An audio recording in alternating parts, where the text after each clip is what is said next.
यह कहानी केवल एक राजा और उसकी रानियों की नहीं, बल्कि मानवीय स्वभाव के सबसे नाजुक हिस्से घमंड और विनम्रता की है। यह कहानी बताती है कि जीवन में धन, सौंदर्य और ज्ञान की चमक तब तक अधूरी है जब तक वह सेवा और सच्चे प्रेम की रोशनी से न जुड़ी हो।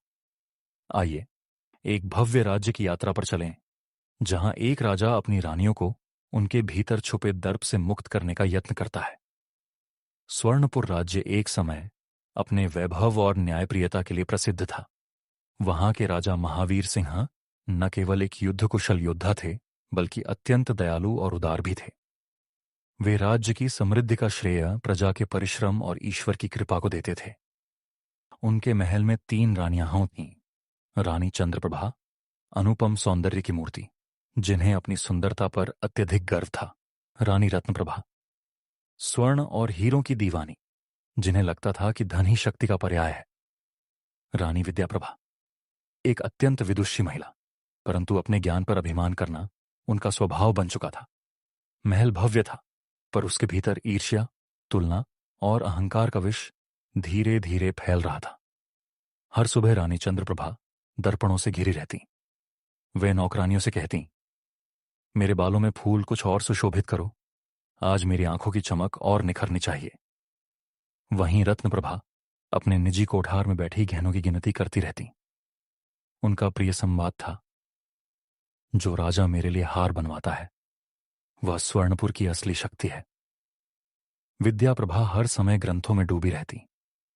वे अक्सर दरबार में पंडितों को तर्क वितर्क में पराजित करती और फिर उनसे कहती, तुम्हारा ज्ञान अभी अधूरा है, मेरे स्तर पर आने के लिए जन्म लग जाएंगे। तीनों के बीच प्रतिस्पर्धा इतनी तीव्र हो गई थी कि एक दूसरे से बात तक बंद कर दी गई।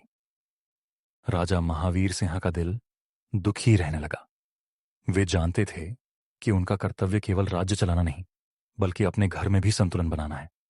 वे हर दिन महल के बगीचे में अकेले बैठते और विचार करते कि इन रानियों को कैसे सच्चे मार्ग पर लाया जाए। एक रात उन्होंने अपने गुरु पंडित हरिदत्त से चर्चा की। पंडित बोले, महाराज, अहंकार का इलाज आत्मानुभूति है। जब व्यक्ति अपने घमंड के भार से स्वयं थक जाए, तभी परिवर्तन संभव है। राजा ने गहराई से सोचा और एक योजना बनाई, एक ऐसी परीक्षा जो हर रानी को अपनी सोच पर पुनर्विचार करने पर मजबूर कर दे। एक शुभ दिन राजा ने दरबार में घोषणा करवाई, प्रत्येक रानी को 1 मास का समय दिया जाएगा। वह स्वयं को श्रेष्ठ सिद्ध करने हेतु एक ऐसा कार्य करें जिससे राज्य को लाभ हो और उनके गुणों की सच्ची महिमा प्रकट हो। महल में खलबली मच गई। तीनों रानियों ने इसे चुनौती की तरह लिया और तैयारी में जुट गईं। परंतु उनकी दिशा अब भी भीतर की बजाय बाहर की ओर थी। चंद्रप्रभा ने राज्य भर से कारीगर बुलाए। उन्होंने अपने कक्ष को फूलों और आईनों से सजाया। उन्होंने चित्रकारों से अपना भव्य चित्र बनवाया। फिर उन्होंने गरीब महिलाओं को सजाने के लिए बुलाया, उन्हें इत्र और वस्त्र दिए और कहा, अब देखो, मेरे जैसी सुंदर लगती हो या नहीं। परंतु महिलाएं जशजे असहज थीं।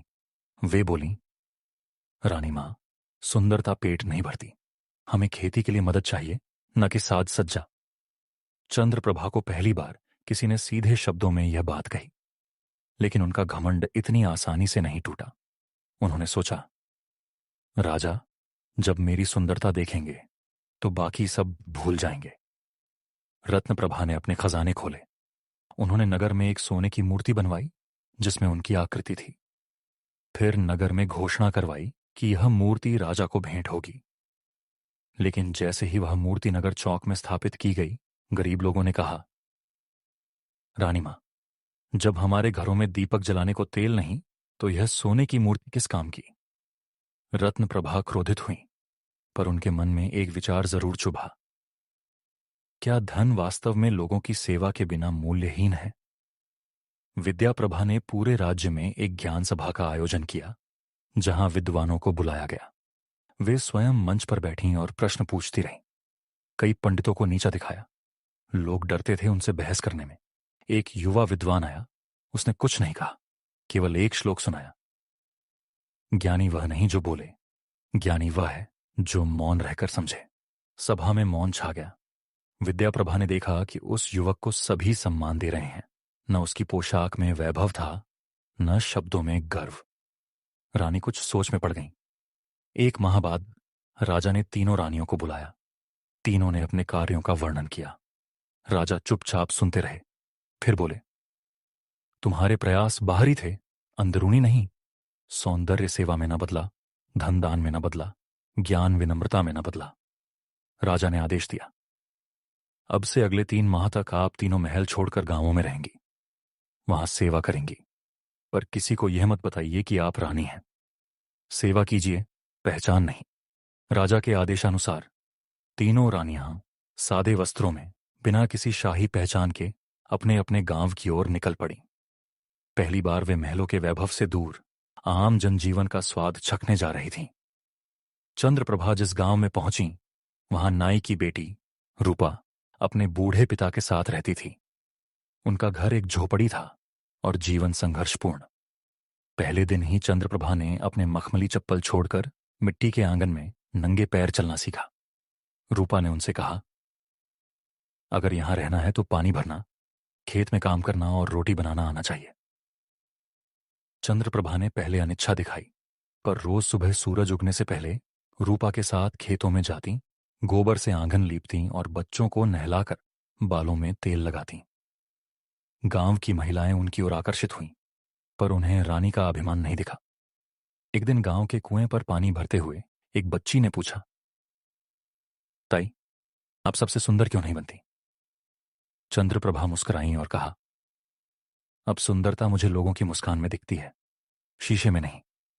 रत्नप्रभा जिस गांव पहुंची, वहां की कुम्हारिन सगुनी बाई विधवा थी और अपने बेटे के साथ रहती थी।